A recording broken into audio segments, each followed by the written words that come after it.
Bismillahirrahmanirrahim. Assalamualaikum warahmatullahi wabarakatuh. Para jemaah yang dimuliakan Allah, marilah sama-sama kita mulakan pengajian kita pada petang ini dengan kita zikir munajat.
Subhanallah walhamdulillah الله ولا إله إلا الله والله أكبر سبحان الله والحمد لله ولا إله إلا الله والله أكبر سبحان الله والحمد لله ولا إله إلا الله والله أكبر الله الله الله الله يا الله الله يا الله الله يا الله الله يا الله الله يا الله الله يا الله الله الله الله يا الله الله الله الله يا الله الله يا الله الله يا الله الله يا الله الله يا الله الله الله الله يا الله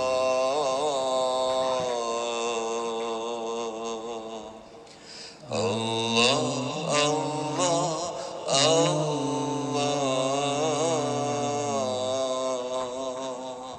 يا الله لا إله إلا الله لا إله إلا الله لا إله إلا الله محمد رسول الله لا إله إلا الله لا إله إلا الله لا إله إلا الله محمد رسول الله لا إله إلا الله لا إله إلا الله لا إله إلا الله محمد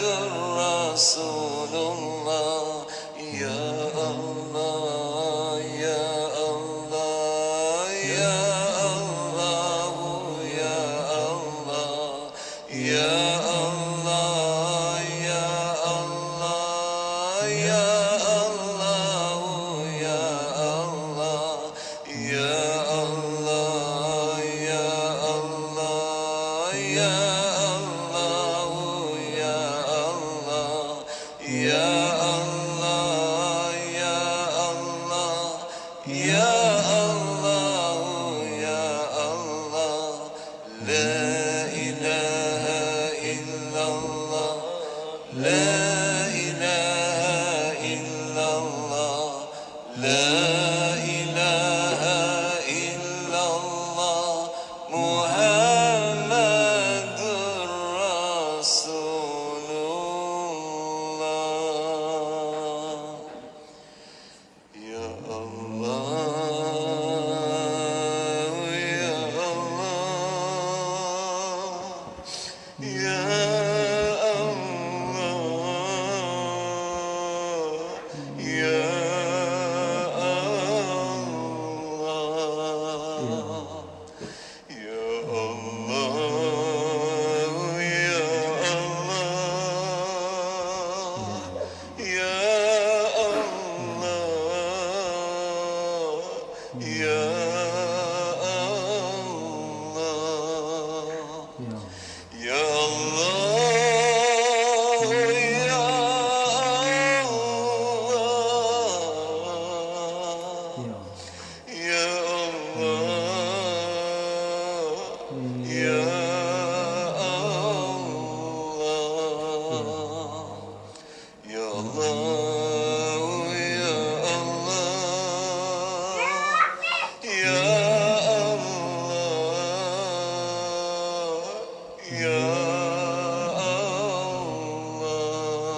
Ya Allah,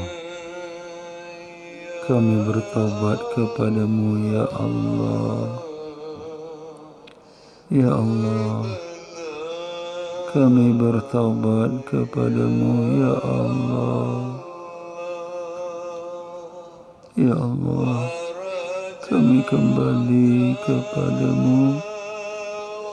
Kami kembali kepadamu ya Allah.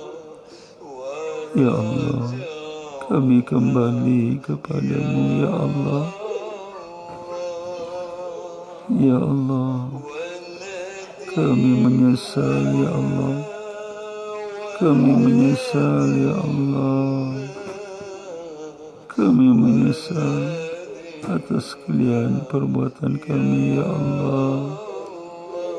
Ya Allah, terimalah taubat kami ya Allah. Ya Allah,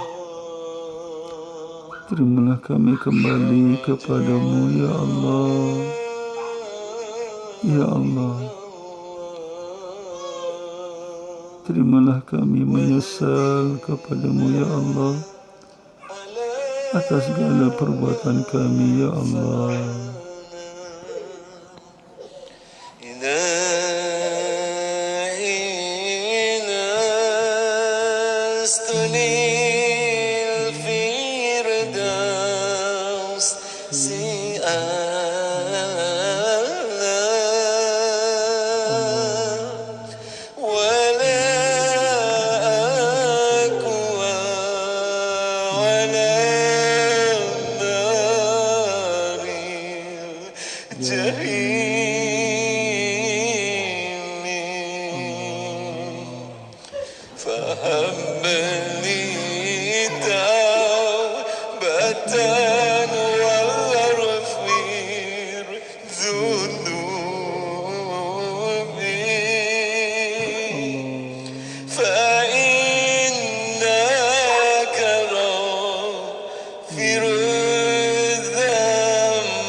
Engkaulah pengampun dosa-dosa besar,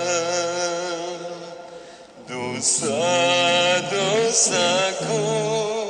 bagaikan pepasir di pantai. Dengan rahmat-Mu ampunkan daku, oh Tuhanku. Wahai Tuhan, selamatkan kami ini dari segala kejahatan dan kecelakaan. Kami takut, kami harap kepadamu. Suburkanlah cinta kami kepadamu.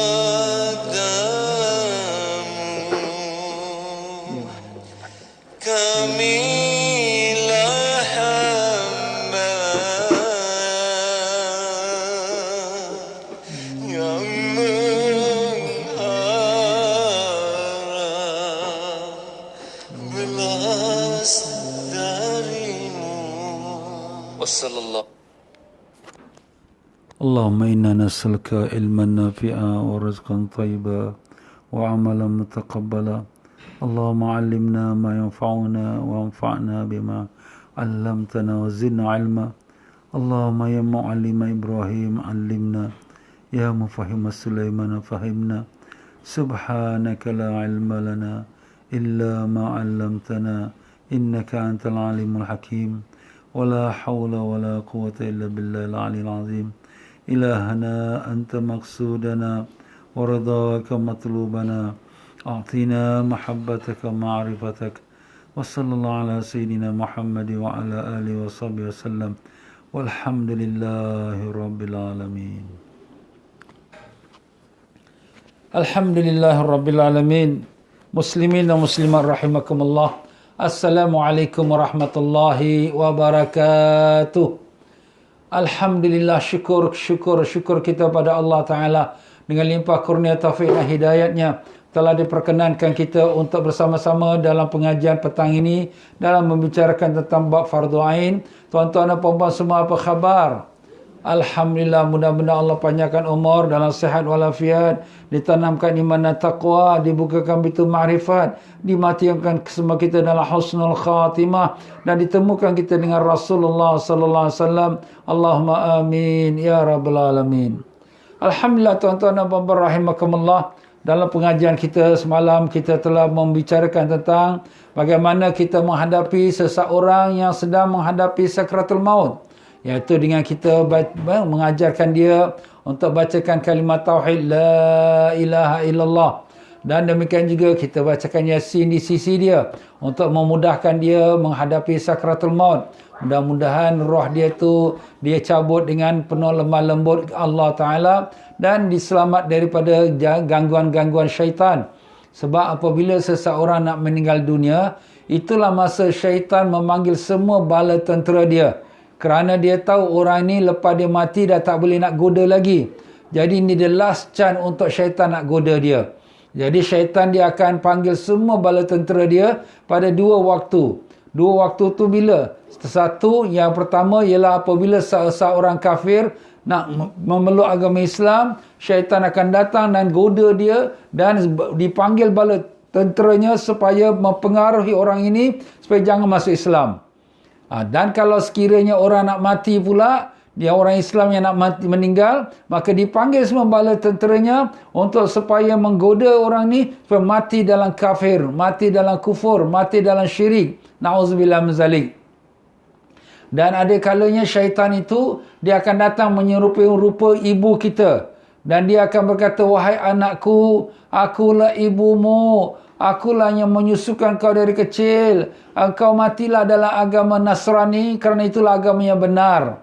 Maka kalau kita terpengaruh, betul ke mak agama Nasrani benar, kita pun rasa ragu-ragu dengan Islam, mati saat itu, mati kafir. Na'udzubillah. Dan kalau tak jadi juga, maka datang lagi syaitan dengan rupa bentuknya ayah kita. Wahai anakku, akulah ayahmu. Akulah susah payah mencari rezeki untuk membesarkan kau dan bagi kau pelajaran. Matilah kau di atas agama Yahudi, kerana itulah agama yang benar. Kita pun dengar, ayah, agama Yahudi benar. Kita pun ragu-ragu was-was dengan Islam. Mati kita saat itu, mati kafir. Na'udzubillah min zalik. Sebab itulah selalu kita minta pada Allah, Allahumma khtim lana bi husnil khatimah. Ya Allah, matikanlah kami dalam husnul khatimah. Wala takhtim alaina ya Allah bisu'il khatimah. Janganlah kau matikan kami di atas su'ul khatimah. Allahumma amin ya rabbal alamin. Apa tu husnul khatimah? Husnu tu mana yang baik, khatimah tu penutup yang baik. Penutup yang baik itu ialah dengan kalimah La ilaha illallah. Itu yang paling baik. Ataupun dalam keadaan kita mengaji Quran, ataupun kita dalam sujud, ataupun kita di dalam kelas pengajian agama. Al-Imam Syafi'i rahimahullah ta'ala, beliau ini sewaktu sakitnya dan hampir pada matinya, maka beliau panggil murid-muridnya. Dan kemudian beliau suruh pula salah seorang muridnya membaca dan beliau mendengarkan. Kemudian murid dia kata, Tuan Guru, takkanlah saya murid pula baca, Tuan Guru mendengar. Kata Imam Syafi'i rahimahullah ta'ala, aku nak supaya kalau aku mati dalam kebun syurga. Kenapa? Sebab bila duduk di dalam kelas pengajian, kalau mati, kelas pengajian tu kelas pengajian agama, maka matilah dia tu dalam kebun syurga. Sebab Nabi SAW dah sebut, iaitu pengajian agama, zikrullah, semua majlis-majlis tersebut adalah kebun syurga. Macam tu sekali Imam Syafi'i rahimahullah ta'ala. Jadi begitulah dia tuan-tuan dan puan-puan rahimakumullah. Ada satu kisah di mana seorang tukang menggali mayat, menggali kubur. Tukang gali kubur ni, dia menggali kubur, kemudian dia pun didatangilah oleh seorang ibu. Ibu tu kata, wahai tuan penggali kubur, petang sebentar nanti akan datang satu mayat, tolonglah siapkan satu kubur. Maka dia pun galilah kubur, siapkan untuk mayatnya akan datang. Maka apabila mayat itu pun sudah dimasukkan dalam kubur, tuan penggali kubur ni pun masuklah dalam kubur tu nak membetulkan mayat itu. Kemudian dia terkejut, tengokkan kubur tu seluas-luas mata memandang. Heran dia, terkejut dia. Padahalnya dia korek tu, kuburnya tu kecil saja. Kemudian dia pun bila dah tutupkan kubur tu, dia tanya kepada ibu perempuan yang tua yang menyuruh dia korek kubur, siapa budak ini? Maka kata perempuan tua tu, ini anak saya. Apakah amalan dia? Dia ini adalah seorang pelajar ilmu agama. Alhamdulillah, kata penggali kubur, aku tengok kubur dia luas, subhanallah. Terkejut aku. Maka tak lama kemudian lagi ibu yang sama ni datang lagi. Dan kemudian berkatalah kepada tuan penggali kubur, tolong galikan kubur. Nanti petang ni ada satu jenazah nak ditanamkan. Penggali kubur ni pun galilah satu kubur lagi. Kemudian pada petang itu datanglah mayat jenazah itu. Samalah juga mayat itu pun dimasukkan dalam lubang kubur. Kemudian penggali kubur ni pun masuk untuk betulkan mayat itu. Sekali lagi dia terkejut. Dia tengok kubur tu, lubang kubur tu seluas-luas mata memandang. Masya Allah. Heran dia, terkejut dia. Maka dia pun dah tutupkan kubur itu. Kemudian dia tanyalah kepada ibu tua tu yang menyuruh dia gali kubur. Ini kubur siapa ni? Yang mati ni, mayat ni siapa ni? Kata si ibu ni, itu adalah anak saya yang kedua. Dia juga mati masa mudanya. Apa amalan dia? Dia tak ada apa amalan semua, melainkan dia seorang pelajar ilmu agama.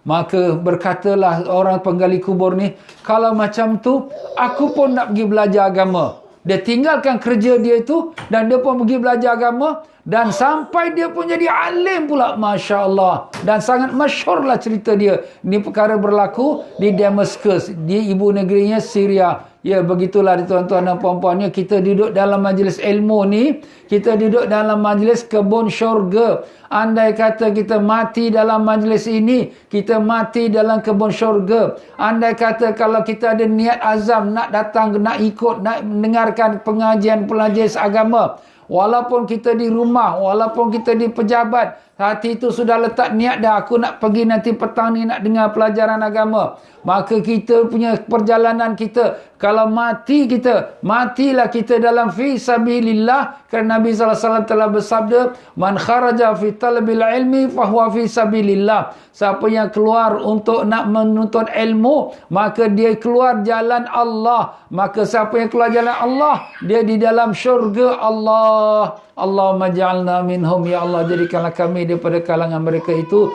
Allahumma amin ya rabbal alamin. Itulah dia tuan-tuan dan puan-puan rahimakumullah.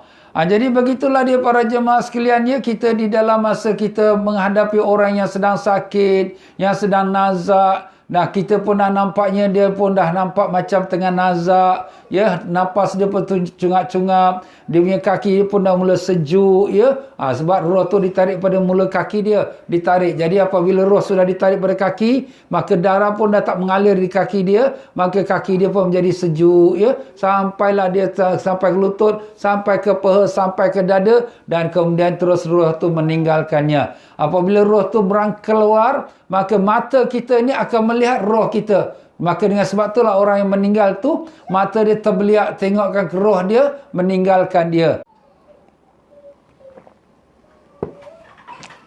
Kalau kita melihat orang yang meninggal itu mata terbeliak, kita jangan terkejut, kerana itu sudah disebut oleh Nabi kita SAW. Kita tutupkan mata dia. Cuma kadang-kala ada orang bila dia tutupkan mata mayat itu, mata terbuka lagi. Dia tutupkan balik, maka dia alaskanlah sesuatu yang agak berat sikit saja untuk tahankan matanya terbuka lagi. Tapi janganlah letakkan duit siling, ya. Itu biasa juga orang kita letak duit siling. Duit siling ni bukan salah, tak ada apa salahnya. Tapi kurang sedap lah. Seolah-olah macam kita letakkan dunia kat mata dia pula. Allah, Allah, Allah, ya. Letaklah benda yang lain yang mungkin dapat menahankan kelopak mata dia daripada terbuka kembali. Jadi itulah dia tuan-tuan dan puan-puan rahimakumullah. Jadi kalau orang tu sudah meninggal dunia, kalau waktu dia masih nazak, masih lagi sakit, ya, kita baringkan dia di atas lembung kanan dia menghadap kiblat. Macam mayat dalam kubur lah. Tapi kalau agak susah nak buat macam tu, kita letakkan kaki dia tu menghadap ke arah kiblat, dan kepala dia letakkan bantal sikit bawah kepala dia, supaya wajah dia menghadap ke arah kiblat.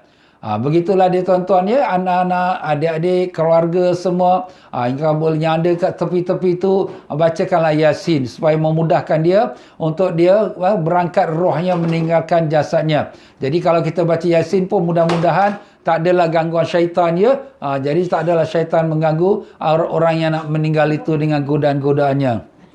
Ya, kita masuk pula dalam pembicaraan kita, menyambung lagi pelajaran kita pada hari ini, yang di mana daripada kitab yang bernama Fiqhul Ibadat. Kitab ini sudah habis, dah tak ada lagi dalam stok dia. Tetapi saya dah berbincang dengan pencetaknya dan juga tuan punya kitab ini, iaitu Habib Muhammad Amin. InsyaAllah mereka akan usahakan, cuma mereka nak tahulah berapa ramai yang nakkan kitab ini. Jadi kitab ni tuan-tuan dan puan-puannya, kalau duit Indonesia dengan Singapura, kita lebih kurang lah saya kata, saya pun tak boleh confirm, dalam $50 Singapura. $50 Singapura. Tapi dia 3 jilid. 3 jilid besar-besar macam ni juga, ya. Bukan maknanya kecil-kecil, besar, ya. Lebih kurang dalam $50 Singapura. Itu termasuk postage dia sekali lah, post dia. Mungkin ada lebih sikit, mungkin kurang sikit, Allahu'alam. Tapi berapa siapa-siapa yang nakkan kitab ini, nak order, bolehlah, ya, boleh bagi tahu melalui saya punya skrin ini ataupun FB saya, ataupun masuk kepada FB TM Fauzi Travel, dan insya-Allah bagi tahu nama dia dan handphone dia dan juga dia punya order dia. Jadi insya-Allah saya akan usahakan, kalau berapa secepat mungkin kau dapat, insya-Allah lah kita akan berikan pada mereka yang berhajat, insya-Allah. Ya, kembali kita dalam pengajian kitab kita ini, berkata tuan guru kita, iaitu Al-Habib Sayyid Muhammad Amin bin Idrus Al-Idrus, yang daripada gurunya Habib Zain bin Semit Semoga Allah Ta'ala merahmati kedua mereka, ditinggikan darjat mereka dan dilindungi mereka daripada sekalian perkara yang dibimbangkan, dikhawatiri, dan diberkatkan ilmu mereka kepada kita dan kepada kedua-dua guru kita. Itu kita hadiahkan suratul Fatihah dengan berkat Nabi Rasulullah SAW. Al-Fatihah. A'udzubillahi minasyaitonirrajim. Bismillahirrahmanirrahim. Alhamdulillahirabbil alamin arrahmanir rahim maliki yaumiddin.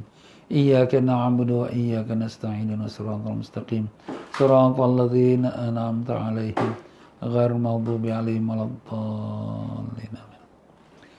Ya, sekarang kalau kita sudah tahu seseorang itu sedang meninggal dunia, apakah kewajipan kita terhadap mayat itu? Inilah yang kita nak bicarakan pada petang ini. Berkata Tuan Pengarah kita, Sayyid Habib Muhammad Amin bin Idrus Al-Idrus, kewajipan yang diwajibkan dilakukan terhadap mayat.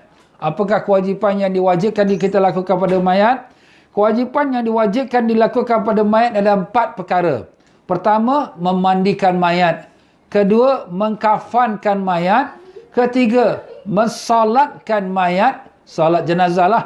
Dan keempat, mengkuburkan si mayat itu, memakamkan dia, menguburkan dia. Itulah dia tuan-tuan dan puan-puan dia. Jadi kalau sekiranya ada orang yang dah meninggal, kita yang hidup ni wajib melakukan 4 perkara. Yang meninggal dah tak boleh buat apa-apa. Tapi kita yang hidup ni, kalau kita tak buat, maka berdosalah. Ini namanya fardu kifayah. Fardu kifayah tu apa? Wajib atas sekelompok orang Islam. Mana satu kampung tu. Kalau tak ada satu orang pun yang buat kerja ni, satu kampung tu semua berdosa. Tapi kalau ada beberapa orang yang buat, alhamdulillah yang lain pun taklah berdosa. Ini fardu kifayah tuan-tuan ya. Wajib bagi setiap orang yang mengetahui kematiannya untuk melakukan amalan-amalan di atas. Adapun dana ataupun kita katakan ongkos perbelanjaannya itu yang diperlukan untuk perkara tersebut diambil daripada pertama daripada harta sepeninggalan si mati. Jadi harta peninggalan si mati ni sebelum kita bagi faraid kepada anak-anak, adik-beradik, keluarga semua, pertama kita kena tunaikan apakah yang perlu kita gunakan untuk menguruskan jenazah. Nak bayarkan kepada orang yang tukang mandi mayat, untuk orang uruskan bawa ke kubur, van dia, semua, belanjanya berapa, gali kubur berapa belanja dia. Ini semua diambil pada wang si mati itu dahulu. Kemudian dilihat pula mati itu ada meninggalkan hutang ke tidak. Kalau ada tinggal hutang, bayar hutang dia dulu. Ya dah lepas beres semua. Kemudian baru tengok pula dia ada zakat tak yang perlu ditunaikan. Harta dia belum keluar zakat. Keluarkan zakat dulu. Kemudian ada tak dia tu belum tunaikan haji. Kalau dia belum tunaikan haji, daripada wang dia tu tunaikan haji dia. Sebab haji tu wajib. Dan demikianlah setelah selesai. Dan kemudian dia ada wasiat tak? Kalau dia ada wasiat ditunaikan tapi tak boleh melebihi 1/3 daripada harta si mati. Not more than 1/3. Tak boleh lebih daripada 1/3. Kalau dia tinggalkan wang tu 3,000, maka tak boleh lebih daripada 1,000. Kenapa? Yang baki 2,000 tu ialah untuk family dia, waris dia. Kemudian dah selesai daripada wasiat, kemudian barulah kita sebagai pada faraid mengikut sebahagian-bahagian masing-masing. Itu dia tuan-tuan dan puan-puan rahimakumullah. Kalaulah sekiranya si mati tak meninggalkan harta, mungkin dia tak ada harta, maka wajiblah kepada orang yang wajib mengeluarkan nafkah atasnya. Siapakah yang wajib mengeluarkan nafkah atasnya kalau dia masih hidup? Iaitu bapa dia ataupun anaknya.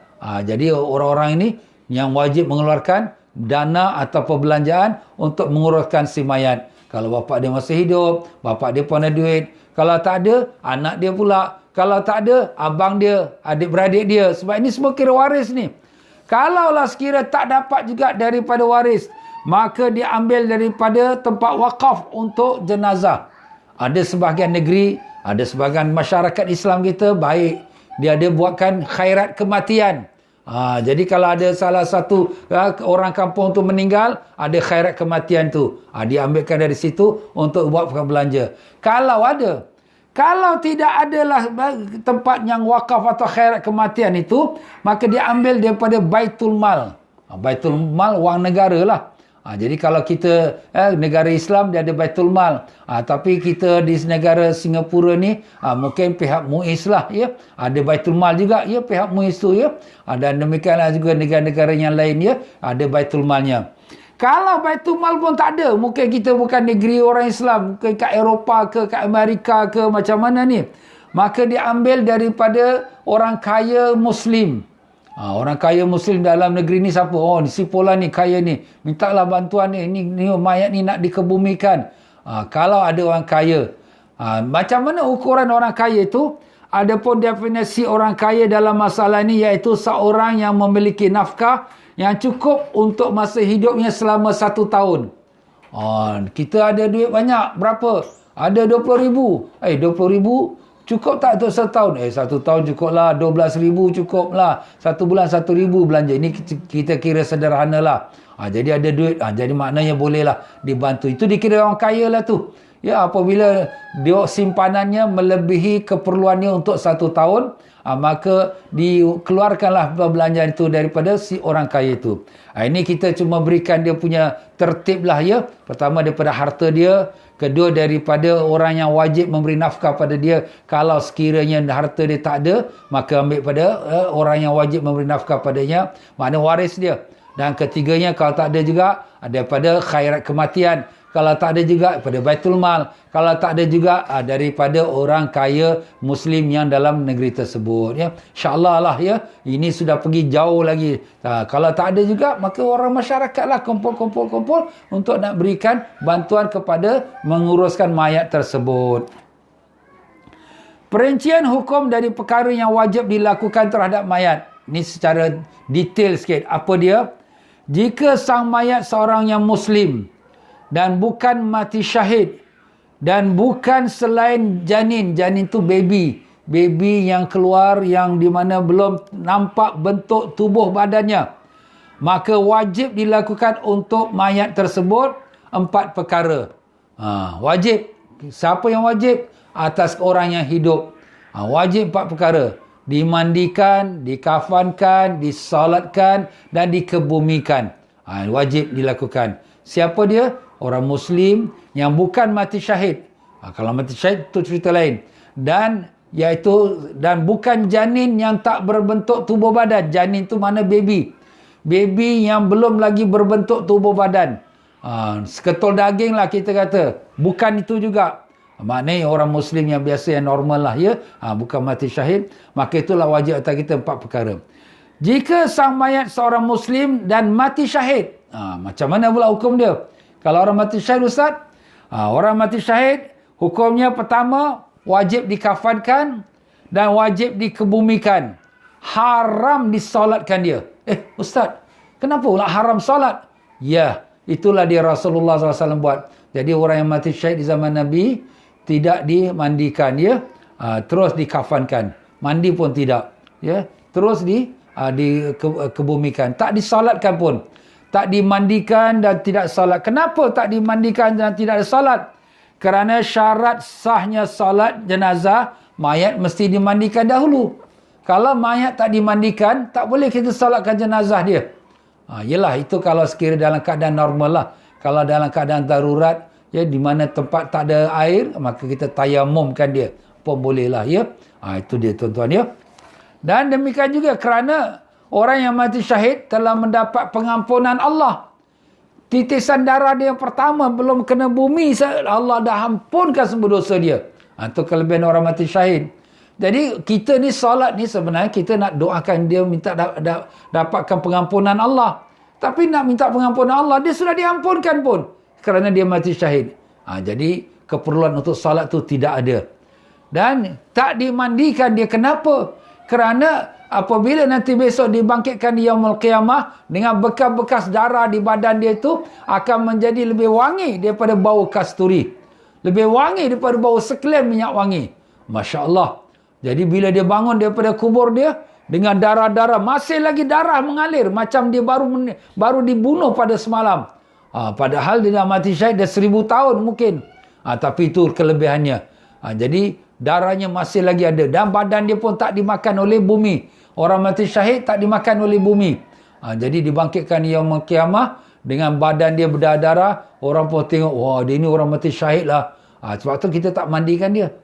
Kalau boleh dengan pakaian dia yang berdarah-darah tu juga kita pakaikan dia. Tak kita tukar-tukar.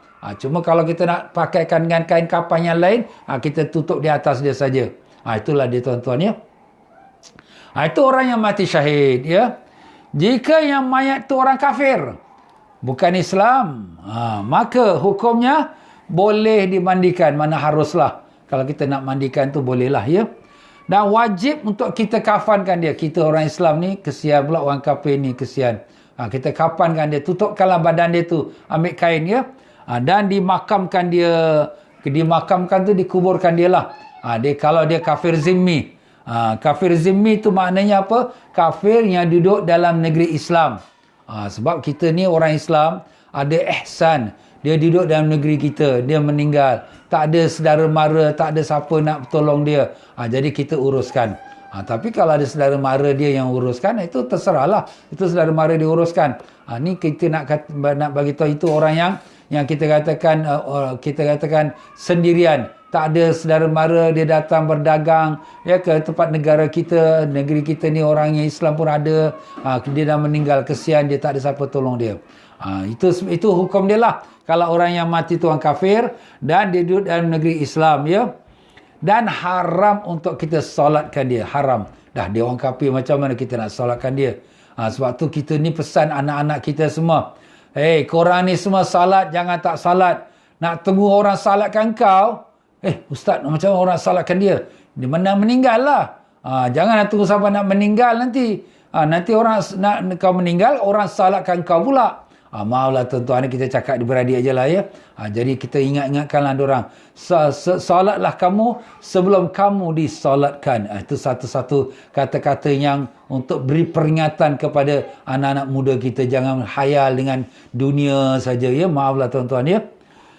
Jika sang mayat seorang Muslim dan dia adalah janin. Janin maknanya dia adalah baby. Baby yang belum lagi cukup umur ke atau cukup umur ke. Maka perinciannya. Macam mana Ustaz? Ni ibu ni dia mengandung tapi dia gugur. Kandungan dia gugur. Ni gugurlah ni. Kalau sekiranya gugur tu, macam mana kita nak mandikan ke tidak ke? Tengok dia punya hukum dia. Jika telah terdapat tanda-tanda bahawa janin tersebut hidup. Contoh, tatkala keluar dari perut ibunya dia menangis. Atau bayi tersebut bergerak-gerak. Kemudian meninggal dunia. Nampak? Maka hukumnya adalah sama dengan orang yang telah balik. Sama macam manusia biasalah. Jadi maknanya tu, dia dimandikan, dikafankan, disalatkan dan dikebumikan. Itu hukumnya ya. Kalau sekiranya berjanin itu yang kelahir tu, anak yang lahir tu sudah ada nyawa. Nyawa walaupun sebentar. Ya. Jika tidak terdapat tanda-tanda bahawa janin tersebut hidup, tetapi telah terbentuk sebahagian tubuh badannya. Ada tangan, ada kepala, ada kaki. Maka hukumnya, jadi ini janin yang ni, dia keluar-keluar memang dah mati dah. Dah tak bernyawa, dah tak bergerak, dah tak nangis pun tak ada. Tapi dah siap dah tubuh badan dia. Dia dah cukup dah dia punya sifat-sifat dia. Kepala pun ada, tangan pun ada, kaki pun ada. Kesian, budak ni keluar meninggal, dia apa nak buat ni, dah takdir Allah kan. Tapi apa kita nak buat Ustaz? Nak mandikan ke, nak kapankan ke? Tidak. Maka perinciannya, menurut pendapat Imam Ibn Hajar rahimahullah ta'ala, wajib dilakukan atasnya 3 perkara. Dimandikan, dikafankan dan dikuburkan dia. Tak salat, tak perlu salat. Sebab dia memang tak ada pun nyawa pun. Ya. Dia pun tak ada nyawa. Keluar pun dah meninggal. Jadi meninggal dalam perut ibu dia. Menurut pendapat Imam Ramli, ini 2 ulama besar dalam mazhab Syafi'i tuan-tuan ya. Imam Ibn Hajar dia ulama Mekah. Imam Ramli ulama Mesir di Kahira, Kairo. Jadi dua-dua ni ulama besar ya. Dalam satu masa juga dia lebih kurang masih tak banyak beza lah. Jadi kebanyakan orang-orang Mesir, mazhab Syafi'i pegang Imam Ramli. Kebanyakan orang-orang di sebelah Hijaz. Hijaz tu Mekah, Madinah, Yaman ya, Hadramaut banyak pegang pada Imam Ibn Hajar. Jadi di sisi Imam Ramli, kita lihat pula, jika lahir setelah 6 bulan dari masa kehamilan, wajiblah dilakukan 4 perkara. Macam biasalah, kita mandikan, kita kafankan, kita salatkan dan kita kebumikan. Jika lahir sebelum 6 bulan, Ustaz kenapa tunggu 6 bulan? Sebab 4 bulan tu ditiup roh. Dan apabila 6 bulan tu dah keluarlah anggota tubuh badan dia. Sebab anak ni, dia paling cepat dia lahir 6 bulan. Paling cepat. Biasanya 9 bulan. 8 bulan. Ini premature lah orang kata ya. Kan 6 bulan tu. Tapi ada juga yang lahirnya macam tu. Hidup juga ya. Jadi sebab tu Imam Ramli ni dia ambil ukuran daripada segi kajian kesihatan pula ya. Jadi dia kata kalau 6 bulan ke atas, budak ni dalam hamil, kita buat macam orang biasa. Mandi, kafan, solat dan dikuburkan. Tapi kalau kurang pada 6 bulan, cuma kita buat 3 perkara saja. Iaitu kita kafankan dia, kita mandikan dia, kafankan dia dan kebumikan dia. Tak perlu solatkan dia. Sebab dia belum jadi manusia yang sempurna lagi. Ya, jadi itulah dia tuan-tuan ya. Jadi kita dah dapat tahulah ya, kalau ada ibu yang gugur anaknya dalam kandungan ya. Kalau tak siap lagi lah anggota tubuh badan dia, dia keluar-keluar pun dia meninggal ya. Pendapat Imam Ibn Hajar, kita buatlah, mandikan dia, kafankan dia, tapi dan kebumikan tanpa solat. Itu pegangan kebanyakan ulama-ulama kita lah ya. Cuma Imam Ramli tu ada dia punya detail yang telah saya sebutkan tadi ya. Jika tidak terdapat tanda-tanda bahawa janin tersebut hidup dan belum berbentuk. Ni kalau belum berbentuk. Yang tadi dah ada bentuk. Dah ada kepala, kaki, tangan. Tapi keluar-keluar dah meninggal dalam perut. Tapi kalau sekiranya yang keluar tak ada bentuk langsung. Ustaz tak ada bentuk apa dia? Seketul daging. Baru seketul daging saja. Ya? Belum apa-apa lagi. Kalau seketul daging saja, gumpalan daging, maka hukumnya adalah tidak wajib. Tak wajib dilakukan amalan apa pun tak wajib ya. Hanya sunat untuk kita tutupkan dengan kain dan kita pun tanamkan dia. Tanam kat mana-mana lah kita tanamkan saja. Sebab apa? Dia hanya segumpal daging saja. Dia bukan dinamakan mayat ya. Mayat tu maknanya dia ada bentuk tubuh badan ya. Ini bukan ada bentuk tubuh badan. Itulah dia tuan-tuan dalam mengenai kita menguruskan jenazah mayat kalau sekiranya dia lahir tu dalam keadaan yang tidak cukup ataupun kita kata yang tak bernyawa.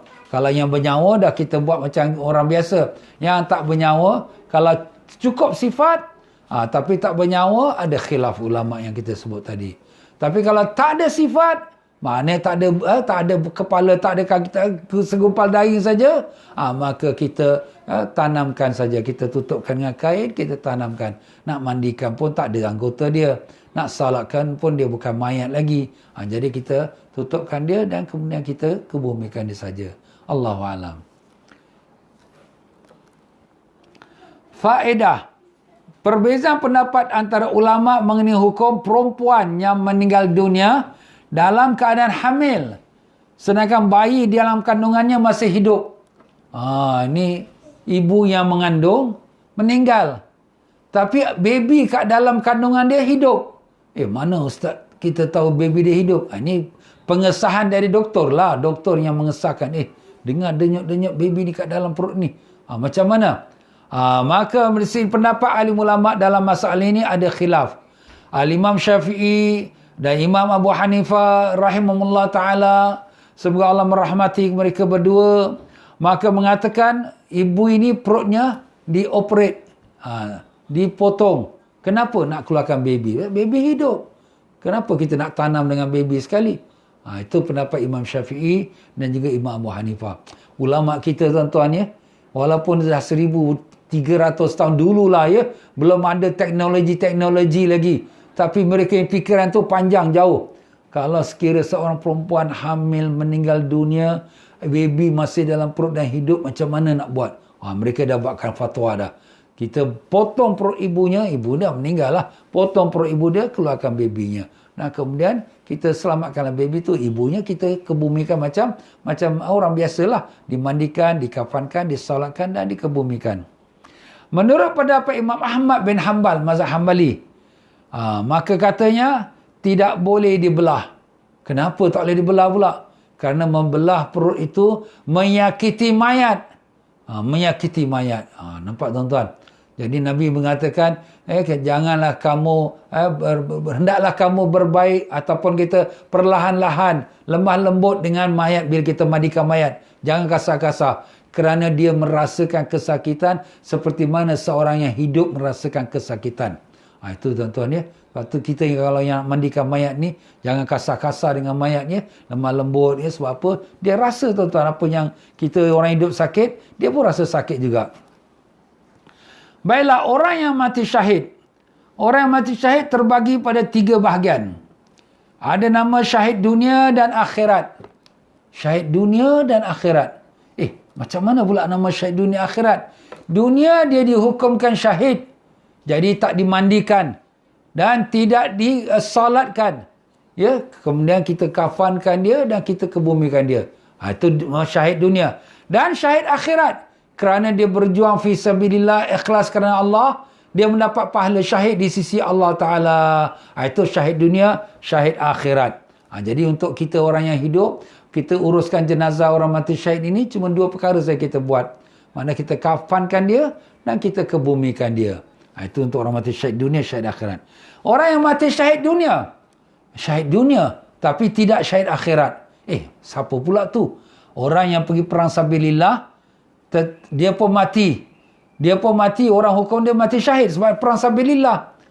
Tidak disolatkan, tidak dimandikan. Tetapi dia punya niat bukan kerana Allah. Niat dia kerana dapat nama, dapat pujian, nak dapat gaji, nak dapat uang. Tak ikhlas dia tu. Tapi siapa yang tahu? Yang tahu hanya Allah. Di akhirat, dia tak ada syahid. Bagi dia, Allah Ta'ala campakkan dia. Na'udzubillah dalam neraka. Kenapa? Kerana amalan itu tidak ikhlas. Mudah-mudahan Allah jauhkan kita dari yang demikian itu. Amin. Dan syahid akhirat saja. Jadi kita dah sebut tadi syahid dunia, syahid akhirat. Syahid dunia saja. Dan syahid akhirat saja. Yang ketiga ni golongan syahid akhirat saja. Siapa tu syahid akhirat saja? Iaitu pengertian orang yang meninggal dunia bukan kerana mati perang sabilillah. Tetapi dia mati dengan beberapa sebab yang disebutkan oleh Nabi kita SAW. Dia dapat pahala mati syahid di akhirat. Di dunia, dia dihukum macam orang biasa. 4 perkara. Kita mandikan dia, kita kafankan dia, kita solatkan dia, dan kita kebumikan dia. Di dunia, orang tak panggil dia syahid. Tapi di akhirat, dia akan digolongkan dengan orang syahid. Siapakah tu? Sebab tu pernah Nabi SAW bertanya pada sahabat-sahabat, siapakah orang yang mati syahid? Sahabat-sahabat mengatakan, orang yang mati syahid ialah orang yang mati perang fisabilillah ya Rasulullah. Nabi SAW kata, kalau macam tu, orang yang mati syahid umat aku sikit. Maka Nabi pun sebutkanlah orang-orang yang mati syahid itu. Antaranya, yang inilah dia sebutkan dia. Orang yang meninggal tenggelam. Jadi kalau dia tenggelam ya, maupun dia tenggelam di tengah laut ke, atau tenggelam di tsunami ke, ya, tenggelam. Orang yang meninggal terbakar, rumah terbakar, bangunan terbakar, ya. Orang yang meninggal kerana sakit perut. Sakit perut dia sampai dia meninggal dunia. Sakit perut tu tak kisahlah. Sakit perut kanser ke atau apa ke. Orang yang meninggal kerana tertimbun barang yang berat. Macam rumah runtuh. Ataupun jatuh dalam kereta terbalik. Mati tertindih dengan kereta dia. Orang yang meninggal kerana terbunuh secara dizalim. Orang bunuh dia, orang tembak dia, orang tikam dia. Mati dia. Mati syahid. Walaupun dia bukan pegang perang fisabilillah, tapi dia mati syahid. Termasuk juga orang yang kena racun, termasuk juga orang kena sihir. Ya, sebab semua mati dibunuh. Dibunuh tu dengan berbagai cara lah. Dibunuh dengan tembakan ke, dengan tikam ke, dengan sihir ke, dengan racun ke. Jadi semua tu dapat pahala mati syahid. Dan orang yang meninggal tatkala mencari ilmu syariat. Nampak? Orang yang keluar fisabilillah. Orang yang keluar mencari ilmu agama. Jadi tuan-tuan dan puan-puan, saya nasihatkanlah. Ya, kita sekarang ni, insya-Allah mudah-mudahan tuan-tuan niatkan Aku ni nak belajar tiap-tiap petang ni dengan ustaz ni ada kelas agama ni. Aku nak belajar. Tiap-tiap malam ada ustaz yang mengajar, aku nak belajar. Jadi niat kita tu nak belajar tu, kita di jalan Allah. Daripada pagi nak sampai tengah hari petang, kita keluarlah pergi kerja ke apa pun. Tapi niat kita tu memang nak pergi belajar. InsyaAllah kita kalau mati pun, ya Allah, matikanlah kami semua dalam mati syahid, ya Allah. Allahumma amin ya rabbal alamin. Kerana orang tu keluar untuk mencari ilmu syariat. Dan perempuan yang meninggal tatkala melahirkan. Ibu-ibu yang melahirkan. Kesian dia ustaz, dia lahirkan anak dia tapi dia meninggal. Dia meninggal tu mati syahid tu. Pahala dia. Dan orang yang meninggal dunia pada hari Jumaat. Masya Allah. Itu untungnya. Hari Jumaat, ustaz kalau malam Jumaat, maka malam Jumaat pun mendapatkan ganjarannya juga. Malam atau hari Jumaat. Jadi itulah dia tuan-tuan ya, beberapa golongan orang yang dinamakannya orang syahid akhirat tapi bukan syahid dunia. Kerana apa? Kerana dunia orang tak tahu dia tu mati syahid sebab dia biasa saja ya.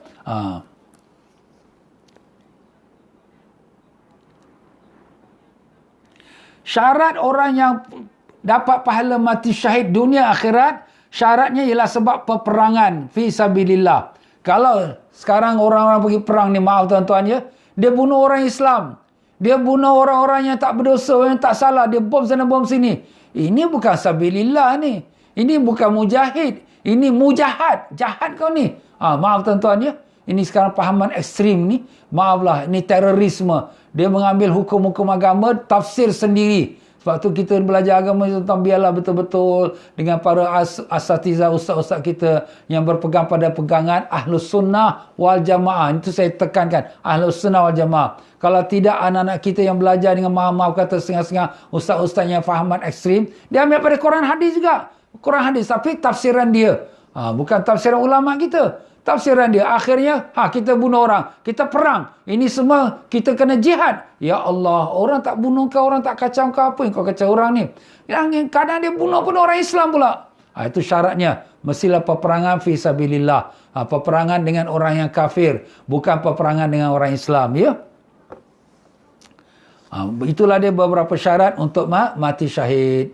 Ya, jadi itulah dia tuan-tuan, kita berhenti sampai situ saja. Jadi insya-Allah tuan-tuan dan puan-puan rahimakumullah, buku ini seperti mana yang saya sebutkan tadi, buku ini sebenarnya dah out of stock dan buku ini ada 3 volume. Semua dalam bab ibadat. Daripada bab solat, bab wuduk, bab najis sampai bab solat sama yang sekarang kita sedang baca, nanti bab puasa, nanti bab zakat, nanti bab haji. Jadi semua dalam bab rukun Islam yang 5 perkara tu ada dalam buku ini insya-Allah. Dan banyak sekali faedahnya kerana dia telah banyak kutip daripada buku-buku ulama kita dan dia letakkan susunan dengan mudah untuk kita baca. Jadi siapa yang ingin menempah buku ini, maka buku ini dah out of stock, tapi saya sedang usahakan untuk dapat dicetak semula. Saya nak tahu berapa banyak orang yang ingin mendapatkan buku ini. Jadi bolehlah bagikan nama dan contact number dia, maupun skrin ini ataupun nanti dalam FB saya. Ya, kalau ada segan nak letak dalam skrin, letak dalam FB saya. Dan kemudian harganya itu saya tak dapat kata apa sebab saya pun tak tahu. Tapi lebih kurang lah ya, dalam $50 Singapura. Tapi 3 jilid. 3 jilid murah lah Ustaz. 3 jilid $50, buku tebal-tebal macam ni. Ya, sebab memang banyak isi dia. Jadi siapa yang nak, bagi tahulah ya. InsyaAllah saya tengok berapa yang berhajat, akan kita buatkan order. Ya tuan-tuan dan puan-puan rahimakumullah. Jadi semalam saya dah sebutkan tentang sembahyang qada dan juga digabungkan dengan sembahyang sunat. Jadi ada beberapa pertanyaan-pertanyaan yang datang pada saya melalui FB yang menanyakan, Ustaz, boleh tak sembahyang qada dengan sembahyang sunat ni? Jadi saya nak beri jawapan yang sekali lagi, bahawa sembahyang sunat ini dia terbagi pada 2. Salat sunat yang ada waktu, salat sunat yang tak ada waktu. Jadi salat sunat yang ada waktu, dia tak boleh digabungkan, tak boleh dengan salat fardu, dia tak boleh digabungkan dengan dia sama dia. Apa tu Ustaz salat yang ada waktu? Salat witir, salat duha, salat tahajud, ya. Dan demikian juga kita katakan salat apa lagi? Salat qabliyah, ba'diyah, sembahyang fardu. Ni dia ada waktu, Jadi tak boleh digabungkan dia sama dia. qabliyah zuhur dengan qabliyah asar umpamanya. Ya. Dan dia tak boleh digabungkan dengan salat fardu pun. Aku sembahyang fardu zuhur qada dengan qabliyah zuhur. Tak boleh. Ya. Jadi saya harap jelas salat sunatnya ada waktu. Tak boleh digabungkan dia sama diri dia dan tak boleh digabungkan dengan salat fardu. Tapi boleh digabungkan dengan salat sunat yang tak ada waktu. Tak ada waktu tu apa dia? Bila-bila masa boleh kita buat. Tahiyatul masjid, bila-bila masa boleh. Sembahyang sunat wudu, bila-bila masa boleh. Sembahyang sunat hajat, istikharah. Sembahyang sunat safar, nak belayar. Kita nak belayar pagi, kita sembahyang sunat safar pagi. Nak belayar tengah hari, kita jadi tak ada waktu. Jadi sembahyang sunat yang tak ada waktu, boleh digabungkan dengan sembahyang sunat yang ada waktu. Aku sembahyang sunat qabliyah dan hajat. Qabliyah zuhur dan hajat dan istikharah. Dan juga apa-apa lagi lah yang tak ada waktu ni. Dan yang tak ada waktu ni pun boleh gabungkan juga dengan salat fardu qada. Salat fardu qada, aku salat fardu zuhur qadaan. Dan sunat tahiyatul masjid. Dan sunat wudu. Dan sunat hajat. Dan sunat istikharah. Berapa banyak pun boleh. Sebab itu memang diharuskan. Jadi harap jelas. Iaitu sembahyang sunat terbagi dua. Yang ada waktu, yang tak ada waktu. Yang tak ada waktu, bebas. Nak join siapa sembahyang fardu boleh. Nak join sembahyang sunat yang ada waktu pun boleh. Tetapi solat yang sunat yang ada waktu, dia tak boleh join dengan fardu. Dia tak boleh join dengan diri dia sama-sama, dia tak boleh. Tapi dia boleh join dengan sembahyang sunat yang tak ada waktu. Harap fahamlah ya. Tapi kalau ada yang tak faham lagi, tak apa. Tanya saya lagi. Jawi ke Rumi? Kita ni semua dalam Rumi tuan-tuan ya. Dalam Rumi ya. Jadi boleh bacalah. Orang-orang yang tak pandai Jawi tak perlu bimbang lah ya. Dia semua dalam Rumi. Jadi itu tuan-tuan dan puan-puan. Dan demikian pula baik, saya harap itu saja untuk petang ini. Dan minta maaf banyak kalau ada apa kekurangan daripada saya. Jadi dengan itu tuan-tuan dan puan-puan, mari sama-sama kita baca istighfar. Kita mohon ampun daripada Allah SWT. Malam ini insya-Allah saya ada pengajian di Masjid Maidin lepas maghrib jam 7.45 malam. Kitab Sirah Salikin, itu pun penting juga tuan-tuan ya. Itu bagus sekali tentang bab riak. Dan kemudian di dalam pembicaraan kita di Masjid Maidin nanti, saya akan terangkan bahawa niat orang mukmin lebih baik daripada amalannya. Itu hadis Nabi SAW. Niatul mukmin khairu min amali. Niat orang mukmin lebih baik pada amalan dia. Kenapa? Kerana kita niat itu ikhlas. Aku nak sembahyang sunat zuhur qabliyah lah dalam hati kita ni. Ikhlas kita. Dah dapat pahala. Tapi kalau kita buat sembahyang sunat zuhur, Allah Akbar, orang tengok kita, kita pun khusyuk lebih. Riak pula tu, na'udzubillah. Nampak? Dan jadi orang-orang yang nak sembahyang sunat qabliyah ba'diyah, ustaz, saya ni ada qada. Ustaz kata nak sembahyang sunat qabliyah ba'diyah, sunat ada waktu, tak boleh join dengan qada. Habis saya rugilah. Jangan cakap rugi. Kita tak rugi. Sebab Nabi dah bagi jaminan dah. Niat orang mukmin lebih baik daripada amalan dia. Aku ni nak sembahyang duha, tapi aku ni ada qada. Ya Allah, rasa sedih. Tapi kita dah dapat pahala nak sembahyang duha. Kemudian kita sembahyang qada. Ustaz, saya sembahyang qada. Tapi awak dah niatkan nak sembahyang duha, dapat pahala duha. Awak dah niatkan nak sembahyang sunat qabliyah, dapat pahala qabliyah. Walaupun tak dibuat. Kenapa? Kerana aku ada qada, jadi aku terpaksa buat qada dulu. Sebab dalam mazhab Syafi'i, seorang yang ada solat qada, wajib, bukan sunat, wajib ditunaikan segera. Ibarat kata kita ada hutang dengan orang, hutang kita 1,000 dengan orang, kita nak sedekah 1,000 dengan orang nak sedekah. Sedekah sunat, ini hutang bayar dulu ke? Engkau ni hutang tak bayar, kau nak sedekah. Kalau ada lebih, tak apalah, ni tak ada lebih. Maaf tuan-tuan ya, itulah ibaratnya. Jadi kita ada hutang dengan Allah Ta'ala, kita bereskan dulu. Dan pahala qada ni, fardu, adalah 70 kali ganda lebih daripada pahala sunat. Jadi jangan kita rasa sedih hatilah ya kepada kawan-kawan ya, jemaah-jemaah yang terasa sedih ya, tak dapat sembahyang sunat ni ustaz, saya rugilah. Tak ada rugi. Awak dah niat itu, awak dah dapat pahala. Kita bila buat, kita belum tahu lagi dapat kita ada tak ada masuk riak ke. Tapi kalau niat, siapa yang tahu? Tak ada orang tahu. Yang tahu siapa? Yang tahu hanya Allah Taala. Terus dituliskan pahala untuk dia. Allahumma ya Allah maghfir lana dhunubana wa kaffir 'anna sayyi'atina wa tawaffana ma'al abrar. Subhanakallahumma wa bihamdika asyhadu an la ilaha illa anta astaghfiruka wa atubu ilaik. Wabillahi taufiq wal hidayah. Wassalamu alaikum warahmatullahi wabarakatuh.